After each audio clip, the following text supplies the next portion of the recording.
आखिर किस चीज का खौफ मंडरा रहा है RRR के ऊपर? यूक्रेन में किस नए तरह से एंजॉय करते नजर आए RRR के अभिनेता? कहानी के किस पहलू को भूल गए आखिर डायरेक्टर राजमौली? नमस्कार दोस्तों, बॉलीग्राज स्टूडियोज में आपका स्वागत है और मैं हूं आपके साथ अनुष्का त्यागी।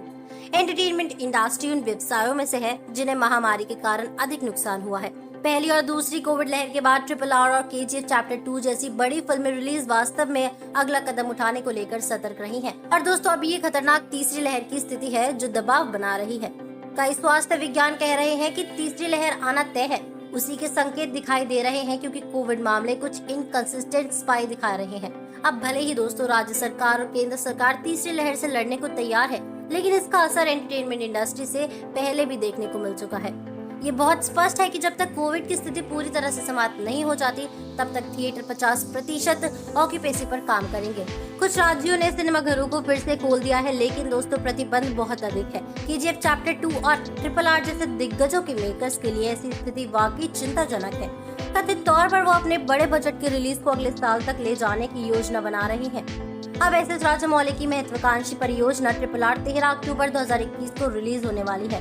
निर्माता दशहरे के आसपास फिल्म को रिलीज करने के लिए अड़े हुए हैं, लेकिन तीसरी लहर के कारण दोस्तों फिलहाल कुछ कह नहीं सकते। दूसरी ओर KGF चैप्टर 2 की रिलीज की तारीख का खुलासा न करके सेफ खेल रहे हैं इस फिल्म के निर्माता। अंदरूनी सूत्रों के अनुसार दोस्तों निर्माता दिसंबर की रिलीज पर नजर गड़ाए हुए हैं। यदि मामले फिर से बढ़ते हैं तो फिल्म 2022 के मध्य में ट्रांसफर हो सकती है। लेकिन चाहे थर्ड वेव आए या फोर्थ, RRR की टीम अपनी शूटिंग खत्म करके ही इस बार दम लेगी। ये तो आपको मालूम ही है कि टीम यूक्रेन में शूटिंग कर रही है, लेकिन क्या मोड़ लिया है इस शूटिंग ने? चलिए ये भी जान लेते हैं। अब भाई MM कीरवानी के आकर्षक गाने की बदौलत निर्देशक एस राजामौली की RRR पहले से ही काफी धमाल मचा रही है। हाल ही में निर्माताओं ने दोस्ती नाम का एक खूबसूरत ट्रैक जारी किया है, जिसने श्रोताओं का ध्यान खींचा। निर्माता वर्तमान में यूक्रेन में फिल्म की शूटिंग कर रहे हैं और दोस्तों अक्सर शूटिंग की झलकियों को साझा करने के लिए सोशल मीडिया का सहारा ले रहे हैं। RRR फिल्म के आधिकारिक इंस्टाग्राम हैंडल पर पोस्ट की गई एक छोटी क्लिप में जूनियर NTR यूक्रेन में एक कार में यात्रा करते हुए अपने सह कलाकार यानी कि रामचरण के साथ दोस्ती के गाने पर थिरकते हुए दिखाई दे रहे हैं। भीम और रामराजू ने #दोस्ती गीत #RRR मूवी पर ताली बजाई। गाना सुनते हुए अपना और अपने दोस्त का वीडियो पोस्ट करें और हमें टैग करें #नतपू #प्रियम। वहीं दोस्तों आज सोशल मीडिया की ही बदौलत हमें अपनी चहेती फिल्मों के बारे में सबसे पहले खबर मिल जाती है और इसी सोशल मीडिया का फिल्म इंडस्ट्री खूब फायदा उठा रही है। अब भाई RRR फिल्म से जुड़े मोशन पोस्टर्स लेकर आया, जिसने हर पोस्टर पर किरदारों के बारे में हिंट दे दी।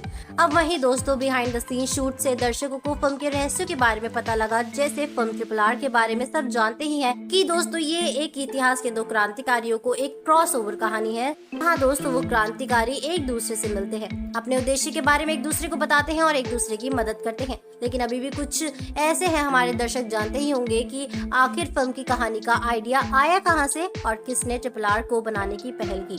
तो दोस्तों आपको बता दें, मशहूर डायरेक्टर राजामौली सिर्फ एक डायरेक्टर ही नहीं है, बल्कि दोस्तों उन्हें आर्टिस्ट कहे तो ज्यादा अच्छा होगा, क्योंकि दोस्तों उन्होंने फिल्मों में अभिनय भी किया है और वो स्क्रिप्ट राइटिंग भी करते हैं। और दोस्तों कहते हैं एक आर्टिस्ट बनने के लिए हुनर होना जरूरी होता है और ये हुनर राजामौली को तो विरासत में मिला है। अब जी हाँ दोस्तों, डायरेक्टर के पिता KV विजेंद्र प्रसाद एक मशहूर कहानीकार हैं, जिन्होंने ही बाहुबली की कहानी का निर्माण किया था।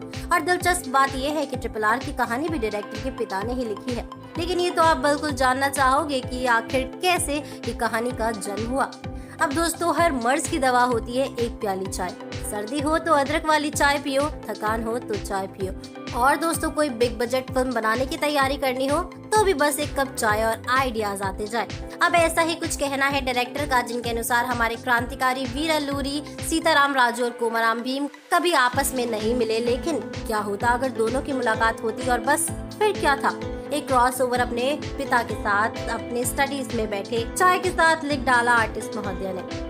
अब शराब के दीवाने तो यूं ही बदनाम है, गाली नशा तो चाय में ही है। लेकिन एक बात जो खुद राजामौली और उनके पिता को शायद मालूम नहीं थी, या उनके रिसर्च टीम हमारी टीम से थोड़ी कच्ची थी, कि दोस्तों वीर क्रांतिकारी अल्लूरी सीताराम राजू और कोमाराम भीम दरअसल आपस में मिले थे। बता दो दोस्तों कि भीम राजू के फॉलोअर थे और उनको अपना आइडियल मानते थे। दोस्तों कुछ ऐसी ही थी सच्चाई और कुछ दमदार और इंस्पायरिंग होगी फिल्म की कहानी। अब आपकी क्या राय है इस फिक्शनल प्लॉट के बारे में, हमें कमेंट्स में जरूर बताइएगा। साथ ही अगर वीडियो पसंद आई है तो लाइक और शेयर करना मत भूलिएगा। हमारी आज की राइटर है